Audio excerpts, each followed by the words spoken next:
Ever since I turned my attention to the history of the game, one of the players that I've learned the most about is Jerry West, the logo, one of the most beloved players that the NBA has ever seen, as during his playing days, West's relentless pursuit of the ever-elusive NBA championship inspired many. Fans, media, opposing players, coaches, and even the referees felt nothing but respect and admiration for West. After all, he was a guy who throughout the course of his playing career continuously carried the Lakers on his back along with Elgin Baylor, while seemingly having no regard for his own well-being at times, as West often played through a host of nasty injuries, including 9 broken noses and several hamstring injuries, one time even going as far as to play with 2 strained hamstrings in the NBA Finals. And if you combine that steely toughness with the fact that he had to learn the taste of defeat 7 times before he tasted victory once, the result you get is a player so lovable that even his opponents felt bad when he lost. A player worthy of being the logo of what will become a multi-billion-dollar enterprise. Or at least that's how the story has been written. Now though, almost 50 years removed from the playing days of Jerry West, the question of why him must be asked.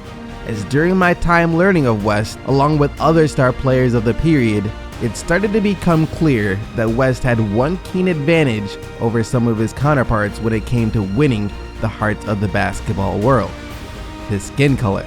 See, while West, to no fault of his own, was being idolized and revered as a god among men, other players who were considered just as great, if not better than West, were often scrutinized and ridiculed for their perceived shortcomings. And no player shows a starker contrast to the love that Jerry West got than Wilt Chamberlain, yesteryear's villain of the NBA.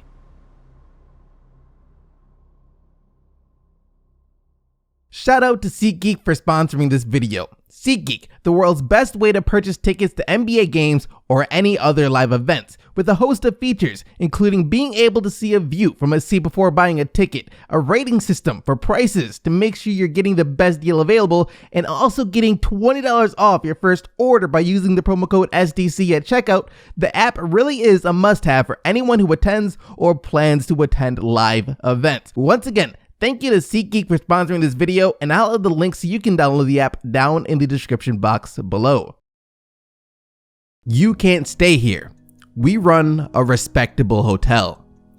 Those were the words that fell upon the ears of Elgin Baylor, NBA legend and former teammate of Jerry West, as he and the then Minneapolis Lakers were trying to check into a hotel before their game against the Cincinnati Royals. After his team moved to a different hotel as a result, Elgin Baylor was met with a similar response as he and his teammates tried to get into a local Cincinnati restaurant. So instead of enjoying a nice warm meal with the boys, Baylor was instead forced to eat cold canned food alone in his hotel room. And due to this type of treatment, Baylor rightfully refused to play in the Lakers game against the Royals, much to the displeasure of most of the fans, as NBA journalists crucified Baylor for his refusal to play, with headlines the next morning reading, "The big colored boy from Washington, D.C. who played at Seattle was irritated over racial discrimination."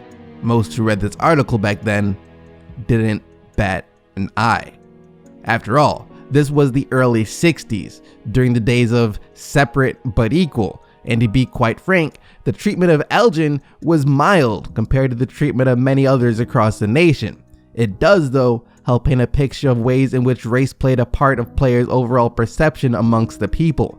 Back then, while players of color were starting to become more accepted by the masses, there was still a distinct limit to that acceptance, especially for a player who was as relatable to his onlookers as a dog is to a guinea pig. You slept with 20,000 women. You made that statement. Now, and I gotta say, that's the kind of thing that you say, and then people bring it up later on. Especially people like you, right? Exactly. Numbers played a big part in the life of Wilt Chamberlain. From the number 13 that he wore day in and day out on his back to the number 48.5, which represented the number of minutes he averaged for an entire season, to 50.4, which is the number of points that he averaged over the course of a season, to 100, the number of points that he scored in a single game. Wilt Chamberlain was a man of numbers. However, the number that gets the most focus when it comes to Wilt is 20,000, the supposed number of women that Chamberlain slept with in his life as published in his autobiography, A View from Above. A number so shocking that even in the newscast of his death, the media felt it was important to portray, helping cement the image of Chamberlain as a self-indulgent athlete who fits the status quo. What they don't tell you, though, is the amount of regret that Wilt harbored for including that line in his book, a line that, according to his sisters, that the editor of his book coerced Wilt into adding to sell more copies due to the sensationalism it would cause. Because the truth is, Wilt Chamberlain didn't come close to sleeping with 20,000 women. Growing up with a bunch of sisters and a mother that he loved dearly, Wilt Chamberlain had nothing but the utmost respect for women and marriage, as he says that to the best of his ability, he would never sleep with a married woman, and that the reason he himself never married was because he knew it would be too hard for him to commit to a single woman for his entire life, though later in life, he would state that it's far more impressive and respectable for a man to be able to sleep with the same woman 1,000 times over sleeping with 1,000 different women. And his respect for women even caused him to sponsor a variety of women's athletic programs, all of which severed ties with Chamberlain after the fuss was made over the excerpt in his book. Yet the media and TV show hosts with Wilt's book in their hand only wanted to speak with him regarding the one passage that he spoke on his body count, completely disregarding the many meaningful insights that Wilt gave on the world at large.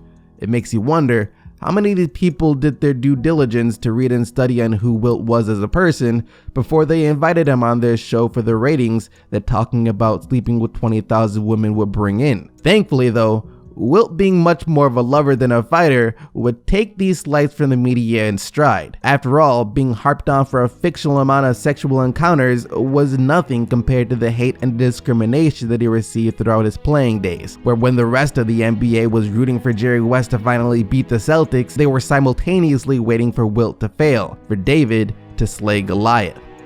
Chamberlain is not an easy man to love. I don't mean that I personally dislike him, he's a good friend of mine, but the fans in San Francisco never learned to love him. I guess most fans are for the little man and the underdog, and Wilt is neither. He's easy to hate, and we were the best draw in the NBA on the road when people came to see him lose. When he was on the basketball court, Wilt Chamberlain was one of the most dominant forces that the game of basketball has ever seen. Numerous tales have been told of Wilt Chamberlain breaking the bones of players simply by dunking the basketball, as to this day his former opponents will testify about how they had their foot broken when the ball came through the net with such a monstrous amount of force due to Wilt's dunking, or how guys who tried to block Wilt from dunking were lucky to leave the encounter with simply a dislocated shoulder instead of their entire arm being ripped off. K.C. Jones, a once great player and a key part of Bill Russell's Celtics team that dominated the 60s, tells a story of how when he tried to take the ball from Wilt, Wilt lifted the ball a couple of feet in the air with K.C. Jones still attached, a moment K.C., no small man himself, said scarred him half to death, as it wasn't until then that he realized the monstrous strength of Wilt. Arnold Schwarzenegger, then one of Hollywood's biggest attractions and the image for buffness at the time, admits that after one training session with Wilt Chamberlain, the two of them never worked out again since he could barely keep up. And even when he and Wilt Chamberlain shot the movie Conan the Destroyer together, the directors made a conscious decision to keep a safe amount of distance between Wilt and Arnold at all times, as to not show off just how small Schwarzenegger was compared to Chamberlain. And due to these reasons, as well as the color of his skin, the predominantly white viewing audience and media had a much harder time rooting for Wilt Chamberlain as compared to Jerry West. When West lost to the Celtics, it was a tragedy. When Wilt lost, it was a shame. Not that he lost, but that he had all that size and strength and still couldn't get the job done, which led to countless headlines being released over the years questioning the heart and determination of Wilt. When he was scoring 50 points per game, the narrative was that he was a selfish player and a ball hog that only cared about his own stat. When Wilt responded to that criticism by taking fewer shots and leading not only his team but the entire league in assists, he was called out for not scoring enough, while at the same time still not being given any credit for his passing ability. No matter what Chamberlain did in his playing days, he was never going to win over the hearts of the nation like West or even a player like Bob Cousy did before him. And while trying to find love and acceptance with his play on the court was hard for Wilt, trying to find it off the court was even harder. As Wilt once said himself, no one else knows how it feels to be Goliath, how it feels to be 7 feet tall with no place to hide. Now that's not to say that Wilt Chamberlain didn't have any quote-unquote fans. He did, and people would approach him all of the time off the court. It's just that most of the time, it wasn't in a respectful manner. Hey boy, what are you, a basketball player or something like that? Stand right over here for a minute. I want to have my picture taken with you. According to Wilt, this was often how he would be approached, by people not really knowing or caring to know his name or who he was, but people who simply wanted to gawk at his otherworldly physique. Which is a shame, since it turns out that Wilt was one of the most generous and well-read athletes that the world had to offer. Today, we see players all the time talking about the investments that they are making in order to make sure that they are still financially stable when their playing days are over. This wasn't always the case though, as more star athletes than people realized often found themselves in a financial bind once their checks from playing stopped coming in the mail. Wilt, though, was one of the first players to ever make sure that money would not be an issue for him later down the line. He wasn't just an athlete, he was also a businessman, a deal maker, whose ventures into the world of suits and ties afforded him many things in life, including a beautiful Bel Air mansion with walls covered in thumb-through books ranging from the topics of astrology to world history. Wilt Chamberlain was much smarter than people were willing to give him credit for. And not only was Wilt an avid reader, great businessman, and an even better basketball player, Chamberlain dominated in a few other areas of life as well, though most of which still did relate to the athletic realm. For example, towards the end of his career, Wilt became enamored with the sport of volleyball, which at the time was a lot smaller of a sport stateside than it is today. Matter of fact, it was Wilt's involvement with the sport of volleyball that helped it catch on stateside, as he helped form what was called the International Volleyball Association in 1975. And when the league was struggling to gain attention, Wilt himself decided to play as a member of the team, which garnered the league so much attention that its All-Star game was televised on NBC, a feat that the NBA itself struggled to do for decades. Another example of Wilt's domination of life though comes through his abilities on the tennis court as well as any sort of track and field event, as being able to compete in the Olympic decathlons was always a dream for Chamberlain, so he could prove to the world that he was more than just a basketball player, since for the most part, that's all Wilt ever wanted anyone to see him as, a great athlete, not only because of his size, but because he just was.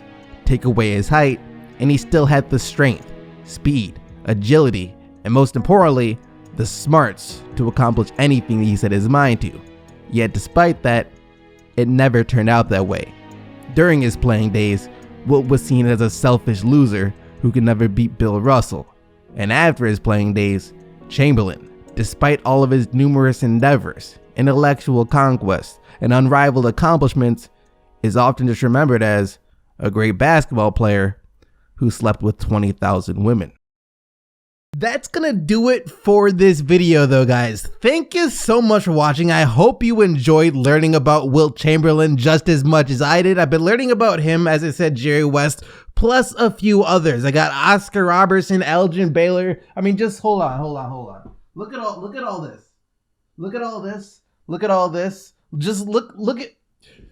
There's a lot of stuff coming on the way, so make sure that you guys are subscribed to the channel so you don't miss out. But with that being said, until next time, keep getting the buckets, Team STC, and I'm out of here. Peace!